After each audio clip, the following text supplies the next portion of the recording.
Ya, kembali bersama kami, kita lanjutkan kembali saling silang membahas mengenai nasib parpol di pemilu 2019. Silakan saya ke P3 dulu nih, silakan. Ya, ukuran untuk pilkada serentak di 2018 itu menjadi barometer kontestasi pemilu di 2019, meskipun tidak sebetulnya sama persis, tetapi hampir menyerupai. Karena apa? Konsentrasi pemilih, walaupun jumlah pilkadanya hanya 171, lebih kecil dari periode pertama di 2015 itu, tetapi konsentrasi pemilih di pilkada kali ini cukup besar. Diikuti oleh provinsi-provinsi dengan penduduk besar. Ada Jawa Barat, Jawa Tengah, Jawa Timur, Sumatera Utara, Sulawesi Selatan, Sumatera Selatan. Ini hampir 60% pemilih pemilu di 2019. Maka sangat wajar ketika semua partai politik menjadikan pilkada 2018 sebagai momentum untuk menguji keseriusan dari mesin politik partai menghadapi pemilu di 2019. Apalagi rentang waktunya hanya 1 tahun. 1 tahun persis. Ya sekitaran, bahkan kalau dihitung dari hari pemungutan suaranya 27 Juni, ketemunya nanti 17 April. Hanya 10 bulan. Hanya 10 bulan. Itu masih cukup hangat lah. Dan ya, maka kami menyadari kalau semua partai politik mencoba mencari bangunan koalisi dengan konfigurasi yang cukup ideal di berbagai pilkada, sehingga sangat wajar ketika kemarin ada tarik-menarik dukungan di akhir-akhir, itu bagian dari itu sebenarnya. Misalkan kalau P3, kita tidak bisa membayangkan bisa berkoalisi dengan PDI di Jawa Tengah dan bisa menempatkan kader P3 di situ, itu last minute. Last minute karena dinamika politik itu terus terjadi dan berubah begitu cepat. Kita tidak bisa membayangkan juga seorang incumbent di salah satu provinsi di Sumatera Utara sudah firm dengan berbagai partai, belakangan malah nggak bisa maju.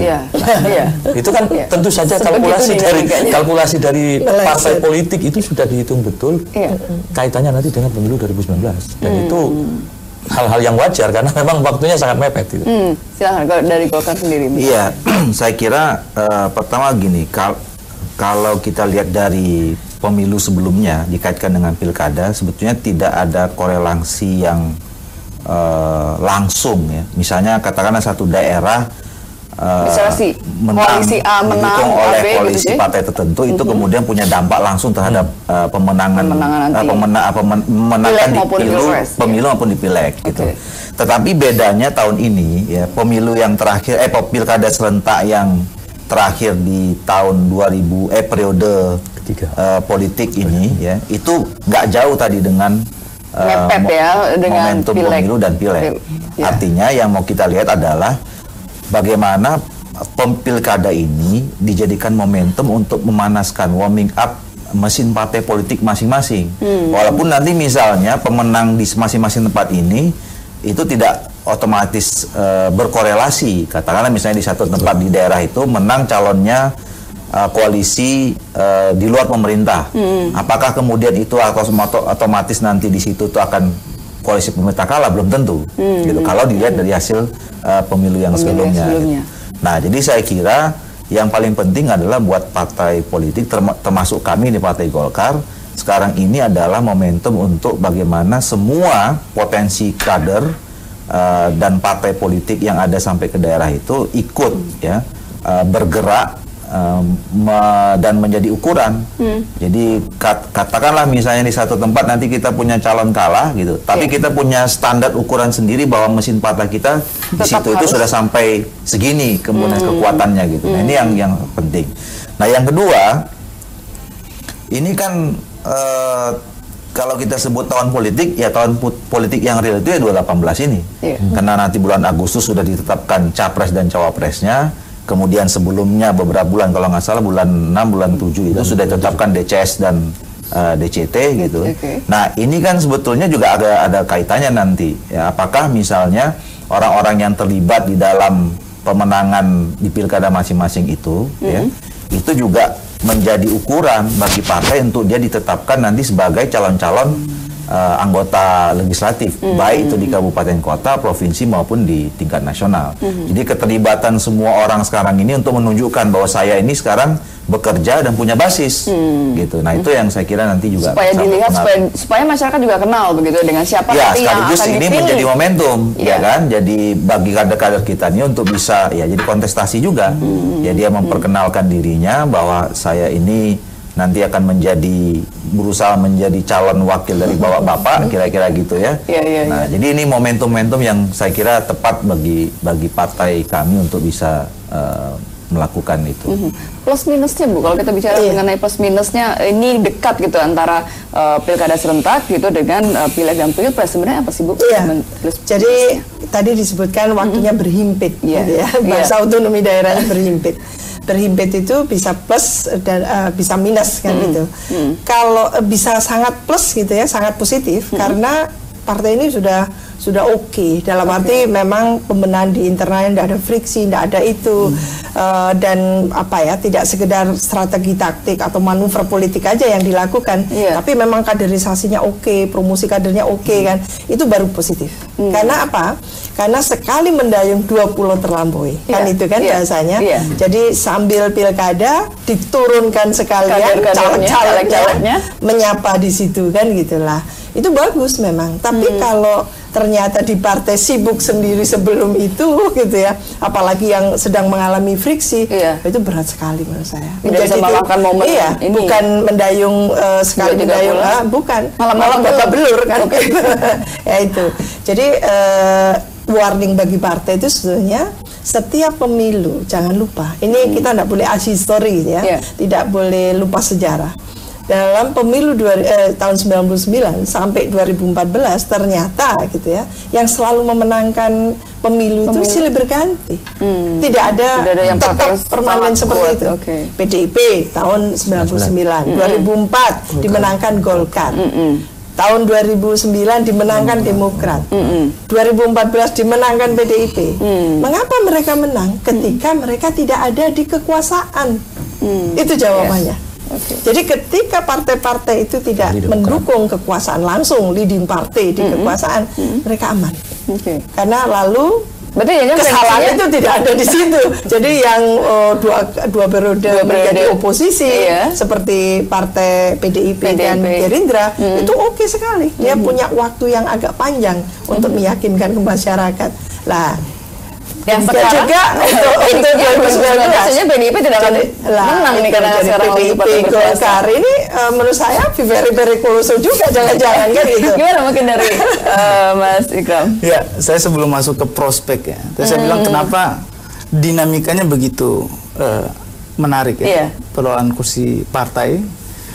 Pertama saya melihat selain banyak asosiasi sentimen ya, karena partai di hari ini ya tidak ada core values yang dilihat publik bahwa saya milih Golkar karena nilainya. Jadi saya milih Golkar. Maksudnya kan lebih kepada sentimen, lebih kepada berbagai citra ya yang dibangun. Jadi bagi saya perlu ya hari ini, misalnya kayak tadi Bang Doli ngomong soal program ya, kita sampaikan program yang disebut Bang Doli sudah kita survei sebelumnya dan itu ke publik ya. Rupanya yang nangkap Golkar. Tapi kemarin saya lihat ada beberapa partai udah ngomong rumah murah, sembako ya. Tinggal siapa yang declare, siapa yang declare duluan, pasti efek elektoralnya ada ya. Jadi saya pikir itu, kemudian juga saya pikir kalau dibilang nggak ada yang di oposisi pasti mendulang. Saya bilang tergantung progres pemerintahan. Kita lihat dulu 4% Demokrat ketika SBY kemudian berhasil ya mendongkrak kepuasan publik, maka dia menjadi pemenang pemilu pada 2009. Jadi tergantung kita memainkan sentimen dan isu ya. Sebaliknya dulu waktu SBY menaikkan BBM ya. Waktu itu di survei kami publik melihat ini bukan populis ya. Tapi beberapa tahun kemudian sebelum pileg itu diberikan BLT. BLT itu populis. Ibu Mega dan jajarannya menghantam isu itu.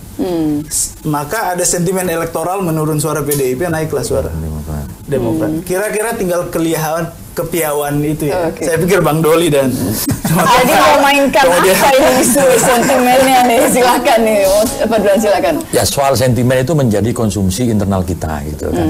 Dan itu memang perlu dirumuskan. Tentu saja harus melihat fakta yang terjadi di lapangan. Bagi P3 untuk merespon sebuah persoalan itu harus melalui kajian-kajian yang matang, tidak serta-merta main pukul tanpa perhitungan. Misalkan yang penting waton suloyo lah bahasa Jawanya itu. Yang penting ngomong, yang penting gedebuk gitu kan, tapi nggak bisa seperti itu. Tapi memang apa?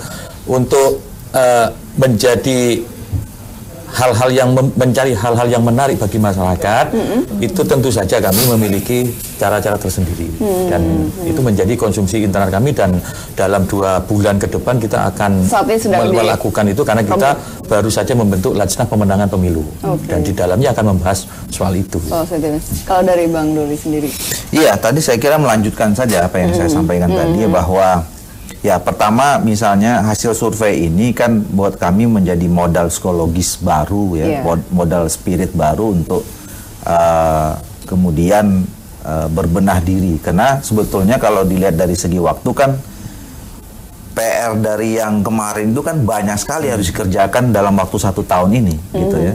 Sebelum ini kan juga Golkar punya masalah, konflik dan segala macam gitu. Nah, jadi saya kira ini momentum penting ya, dengan adanya kita lihat dari survei ini. Yang kedua, kita udah maju ya dari segi isu dan juga soal program. Nah, tinggal mengkonkretkan. Tapi takut dicontek nggak sih sama partai-partai lain? Ya nggak ada masalah. Saya kira kan semua masyarakat tahu ya bahwa kita sudah membawa isu itu duluan. Yang kita lakukan itu kan sekarang adalah mengimplementasikan itu, bukan hanya sekedar isu ya. Makanya ini yang sekarang kita sedang susun programnya, bagaimana semua kader-kader yang mau turun nanti baik menghadapi pilkada maupun nanti pileg dan pemilu itu mengkonkretkan 3 program yang sudah dilakukan ini. Selain tadi yang saya katakan, kita nggak bisa menafikan nih soal generasi zaman now ini ya. Itu menjadi concern kita. Ada strategi khusus untuk merekrut kita sedang menyusun strategi yang bahkan kita punya korbit khusus untuk menangani soal-soal yang itu ya.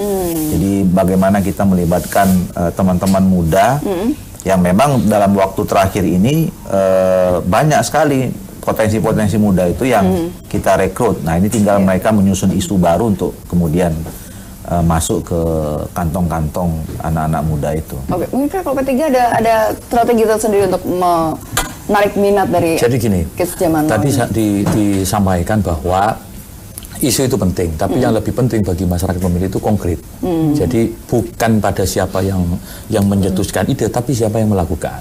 Dan pusaran permainan di partai politik itu sama saja, yaitu itu saja. Arena permainnya ibarat kita bermain bola, ibarat ada permainan sepak bola, misalkan El Clasico antara Real Madrid dengan Barcelona, kan tetap aja pemainnya itu saja. Itu arena bermainnya seperti itu, tinggal menyesuaikan dengan strategi-strategi yang ada. Kaitannya dengan pemilih zaman now itu, generasi milenial kita sebut, P3 sendiri sadar dengan itu. Karena apa? Tidak bisa lagi kita misalkan berkampanye, berpolitik dengan cara-cara yang itu tidak populer bagi anak muda. Gitu ya. Bagi anak muda sekarang. Contoh misalkan dulu kita berpidato kampanye berapi-api di atas panggung, mengumpulkan massa yang cukup banyak. Kalau sekarang sama dangdut. Sekarang sudah nggak bisa. Dari sejak pemilu menggunakan sistem suara terbanyak di 2009, sistem pemilu itu juga turut menentukan, ditambah lagi dengan kultur masyarakat anak-anak muda yang kelahiran tahun 2000, sekarang umur 18 tahun menjadi pemilih pemula, yang waktu itu bagi P3 tahun 2000 mereka sudah nggak tahu sejarah P3 di zaman dulu, ketiga partai mereka nggak tahu, taunya ya P3 yang sekarang.